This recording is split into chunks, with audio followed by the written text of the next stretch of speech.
Anda kembali di Presisi Siang dan sekarang kita berada di segmen berita internasional. Pemirsa, di Amerika Serikat, Idul Adha jatuh pada hari Minggu 16 Juni dan dirayakan oleh umat Muslim di Amerika Serikat. Berbeda dengan di Indonesia, penyembelihan kurban tidak dilaksanakan di masjid.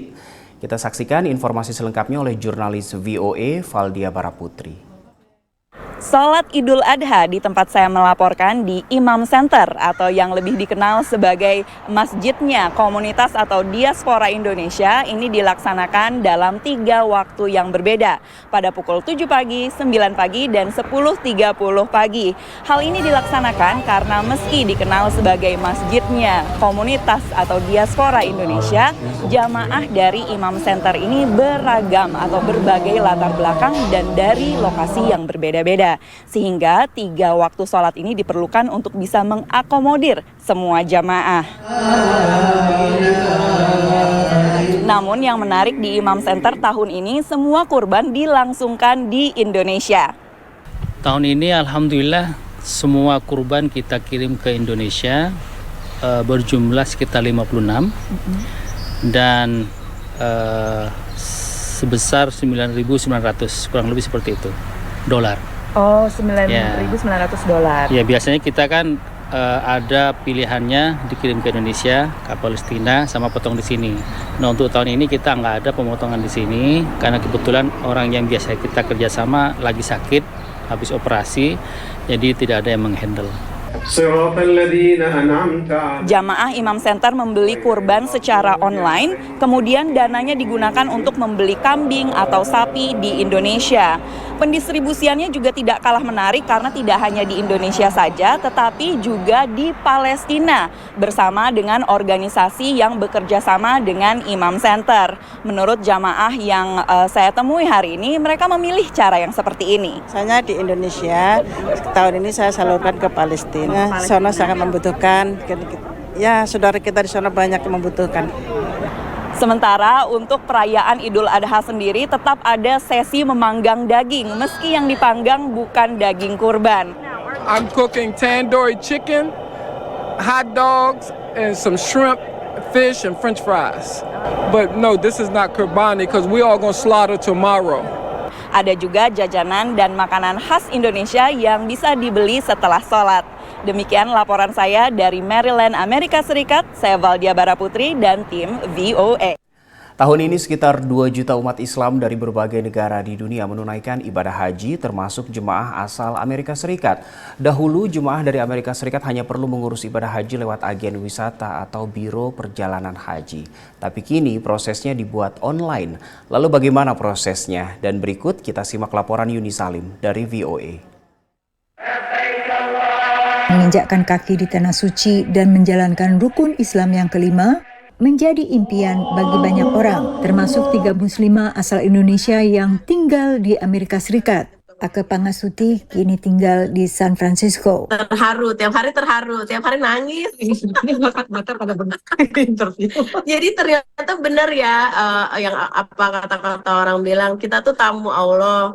Apa yang kita inginkan, kita plan hari apa, itu semuanya dibuat lancar. Dan sementara Miranti tinggal di Chicago dan pergi berhaji bersama adiknya. Bisa kesini kayak mimpi gitu loh. Kok bisa ya saya kesini?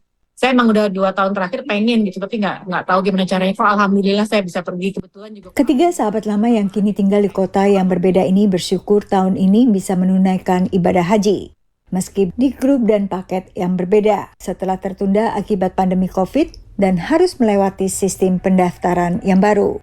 Tahun ini adalah tahun ketiga pemerintah Arab Saudi menerapkan sistem pendaftaran dan pengelolaan perjalanan haji secara online. Sistem ini berlaku untuk negara tertentu di Amerika Utara dan Selatan, Eropa, Australia, dan sejumlah negara lainnya. Sedangkan untuk Asia, sementara ini berlaku hanya untuk Jepang dan Korea Selatan. Sistem online ini mulai diterapkan tahun 2022 dengan nama Mutawif, tapi sekarang namanya berubah menjadi Nusuk. Menurut pemerintah Saudi, sistem online ini untuk memudahkan calon jemaah. Tapi bagi pendaftar, prosesnya membutuhkan kesabaran ekstra. Stressful ya Mbak ya, stressful banget. Jadi kalau mau diomongin masalah level kesulitan itu levelnya tinggi sekali karena memang Masalahnya itu penjualan itu dikeluarkan saat bulan Ramadan, di mana kita banyak harus melakukan ibadah yang kita otomatis terganggu karena kita nggak bisa mengakses dari komputer. Karena itu kayak lotre jadinya ya. Jadi nggak menjamin siapa bakal dapat. Mau taruh duit mau berapa ribu juga kalau memang nggak dapat ya nggak dapat. Dan saat di Mekah pun, akhirnya mereka harus melakukan apa-apa sendiri. Tidak bisa fokus pada ibadah. Jadi bimbing kayak bareng-bareng kita tawaf bareng itu nggak ada lagi kalau dari Amerika dari nusuk ini. Kita ada kemarin, Oh iya, ada pakai shake satu. Iya, ada beberapa leadernya. Tapi kita 120 orang, jadi cuma 10 menit bareng habis itu bubar jalan. Ya, kalau dibilang beda, sama nggak dengan dulu, beda banget. Kita harus banyak-banyak cari informasi sendiri. Bila boleh memilih, ketiga sahabat ini lebih memilih proses tradisional seperti sebelum pandemi, yakni lewat agen wisata atau biro perjalanan haji yang bisa membimbing mulai proses administrasi, transportasi, hingga bimbingan langsung saat ibadah di Tanah Suci. Tapi untuk saat ini mereka ikhlas dan bersyukur, akhirnya bisa menjalankan ibadah bersama sekitar 2 juta muslim dan muslimah lainnya. Dari Alexandria, Virginia, Yunisalim Karlina Amkas, dan tim VOA.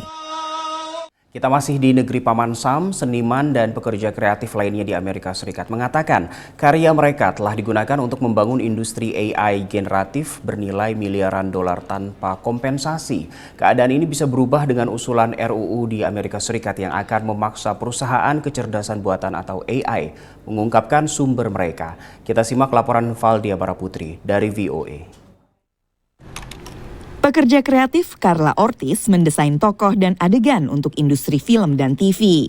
Here's some of the stuff I did for Black Panther.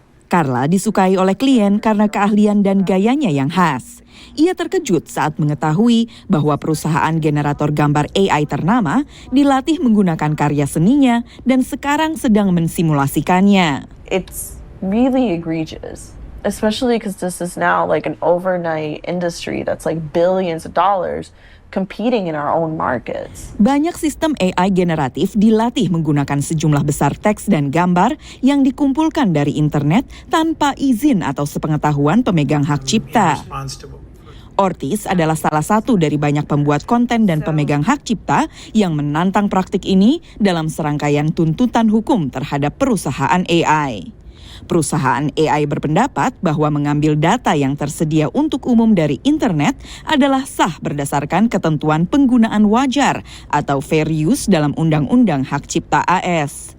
Di tengah proses hukum ini, Kongres AS sedang mempertimbangkan untuk mewajibkan perusahaan-perusahaan AI untuk mengungkapkan sumber dari setiap konten yang mereka gunakan. RUU tersebut dipandang sebagai langkah pertama menuju pemberian kompensasi kepada pemilik konten. Similar to proposals put forward in the EU, my bill mandates transparency from companies by requiring they disclose a summary of copyrighted works used to train AI systems, ensuring creators are informed and have the tools to advocate for credit or compensation where it's due. Undang-undang didukung luas kelompok industri kreatif dan serikat pekerja yang mengadvokasi perizinan konten pelatihan AI. Profesor Hukum Stanford Mark Lamley mewakili 2 perusahaan AI dalam beberapa tuntutan hukum baru-baru ini. Dia mengatakan kompensasi adalah tujuan yang ideal, namun secara ekonomi tidak memungkinkan. Take as an example Stability AI, which I represent, they train on 2 billion images in the Lion database. The whole company is worth $2 billion. Even if you said, we're going to take half the money of the whole company and say, we're going to attribute that to artists and we're going to give the people whose images were trained on money to compensate them for this, everybody gets 50 cents. Namun, undang-undang pengungkapan data penting karena alasan-alasan di luar kompensasi semata, kata pakar hukum teknologi James Grimmelman. I think it's just good for the development of AI to be more careful about the record keeping involved, knowing what data sets are being used, where they came from, who is checking them for accuracy and quality. A disclosure rule can help force higher standards of quality throughout the industry. Seperti banyaknya masalah hukum dan etika yang muncul dengan hadirnya AI, bagaimana dan kapan memberikan kompensasi bagi kreator yang karyanya digunakan sebagai landasan untuk melatih kecerdasan buatan masih dalam proses. Dari Washington DC, saya Valdia Baraputri dan tim VOA. Pemirsa, kita jeda dulu, Presisi Siang akan segera kembali.